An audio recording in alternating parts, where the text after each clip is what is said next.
Nevím jak vy, ale já jsem vždycky slyšel, že na jaře mě do kondice vždycky dostanou čerstvé bylinky anebo zelenina.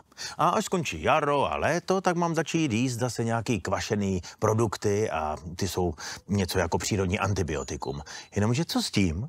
Když mě baví jíst kysané zelí a okurky i během celé sezóny, od ledna do ledna. A moje děti taky. A mimo jiné jsem slyšel i jednu urban legendu o dítěti, které údajně chodilo k babičce ne na buchty, ale na zelí s křenem. No tak jak je to teda s tou sezónností? Můžete mi poradit, Kamilo? Ahoj, Radované.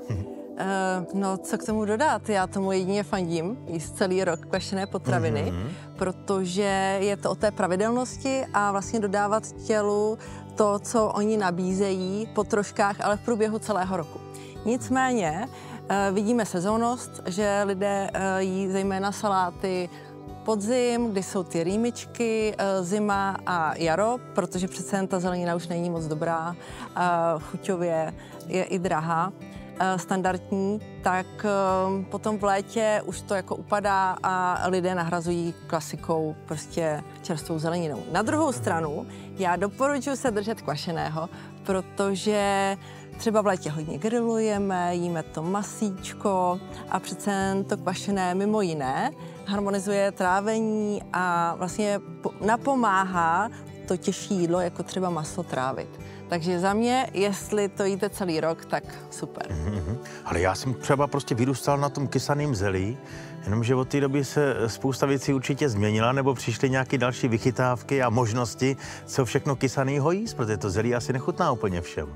Kvasily už naše babičky a vlastně kvašení neboli fermentace je nejstarší způsob, jak uchovávat potraviny přirozeným způsobem. Vlastně kvašení už známe 3000 let před naším letopočtem. Jsou první známky o takzvaném dži, k nakládané zelenině se solí. Takže proto naše tělo je to velice přirozené. No takže my známe v naší zeměpisné šířce kysané zelí, jasnačka. No ale co bych řekla, že asi nejvíc proslavilo teď tady kvašené saláty, je korejská popkultura a Korea se svým kimchi. Ty Korejci to vymysleli skvěle, protože kysané zelí je přece jen dost jednosložková záležitost. A to kimchi má kromě hodně druhů zeleniny taky takovou specifickou omáčku. A do té patří sojovka, potom rýžová mouka, to se svaří a potom se tam dá česnek, cibule, zázvor, chili, paprika. Takže z toho vznikne tady ta omáčka, klidně si ji můžeš vyzkoušet, ale docela pálí, je koncentrovaná. No a pak to všechno zamícháme. Aha, takže celou tu zeleninu i tady z tohohle omáčkou. Ano, to zamícháme a vlastně necháme to kvasit v nějakých menších nádobách a kvasit to podle toho, jaká je sezóna, 3 až 5 dnů, kontrolujeme pH. A co to zavřete, tu káť? Jako, ano, nebo? Bez přístupu vzduchu a je to při pokojové teplotě a necháme to kvasit. Takže my vlastně vezmeme to nejlepší z přírody a necháme už ty vlastně probiotika, ty laktobacily, které vlastně jsou na povrchu té zeleniny, pracovat. A oni vytvoří kyselé prostředí a to je ten vlastně zázrak, že v tom kyselém prostředí pH kolem 4,1 bodů už nepřežijou všechny ty hniloby a choroboplodné zárodky. Trvá to teda jenom takhle 4 dny, jako, nebo 4, 5, až 5 dnů 6, a můžeš a pak to i vezmete a zavřete a už je to jakoby hotový? Už je to hotový. Kdyby se to někdo rozhodl dělat doma podobně, tak to prostě to vyrobit si kimchi trvá takhle pár dnů, jako nebo čekat na to. Pár dnů, ale je to proces třeba na celý den, než to všechno ostrouháš, oloupeš, omaceruješ, pak si připravíš tu omáčku. Většinou jednomu doma to smrdí. Ta fermentace přece jen jako vypouští to výpary, je to cítit. A nemůžu to dát do sklepa, musí to být v teple teda. Mělo by to být v ložnici. V pokojové teplotě. No. Takže určitě kvasit doma, ale důležité mít tu zeleninu perfektně ošetřenou, protože třeba plíseň na česneku dokáže zkazit celou várku. No a přestupme teda nyní k našemu degustačnímu menu. Já už jsem měl tu omáčku a rád bych ji teda něčím zajedl. Čím teda začít, nebo kolik si vlastně toho můžu dát z takovýchhle specialitek? Tak začni, že si něco otevřeš. Ano.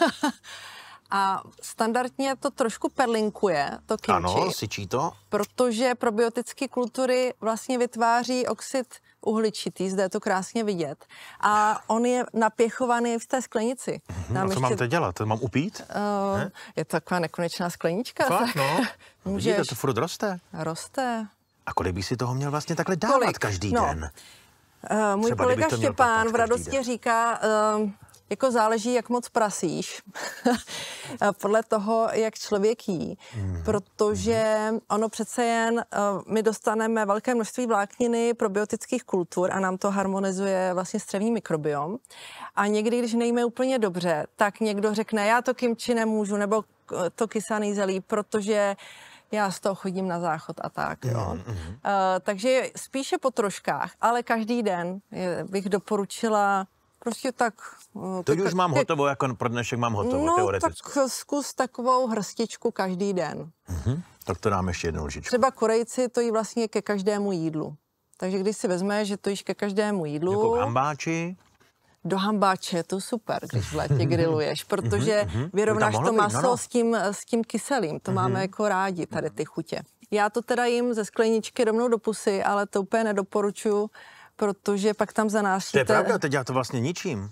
No, tak už si to budeš muset dojíst. Teď to budu muset dojíst. Tak já to zavřu. Vezmeš domů a dojíš si to. A přejdu do další skleničky. No, protože se tam zanáší sliny a samozřejmě potom to kimči nevydrží tak dlouho. Ale vydrželo by to 2 dny ještě, ne? Tak to samozřejmě. No a já si uvědomuju teda, že byť bych si dal tu extra pálivou teď nejradši, tak stejně tady mám nějaký další specialitky a ty bych možná potom tak nevychutnal. Tak je to dobrá volba.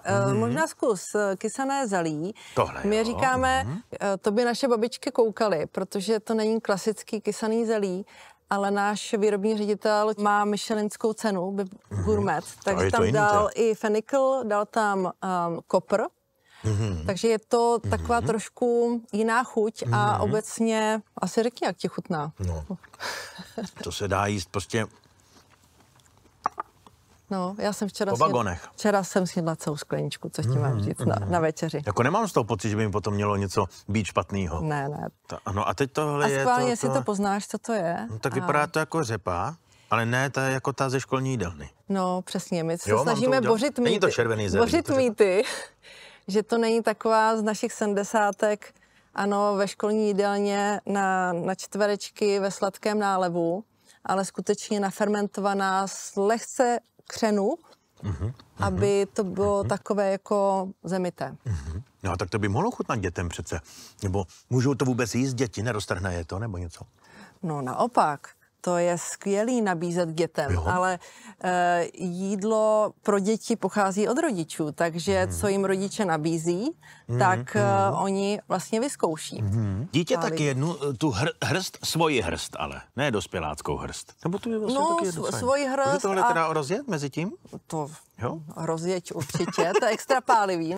A je to o tom, jak vidíš, to kimči je hravý a když to dětem dáš i malým, prostě ročňáčkům, dvouletáčkům, tak oni si s tím pohrají, mají tady hady, mrkvičku na hada, mají tam něco zeleného, bílého, takže pro ně je to taková pestrá záležitost. Takže je to o tom zkoušet nabízet nové chuti. Já schválně, jestli bych tady tohle dal třeba miminku?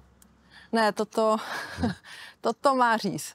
Ale každé jídlo je potřeba koštovat, takže doporučuji všem to vyzkoušet. Láska prochází žaludkem. Dá se to, je to dobrý. A to dítě by bylo taky v pohodě s tímhle. Ne? To možná tvoje děti. Chviličku by plakalo, ale to by se z toho dostalo. Ale já se s Kamilou ještě neloučím, protože už za malou chvíli se budeme bavit o dlouhověkosti. Tak to se těším. Snad se toho dožiju.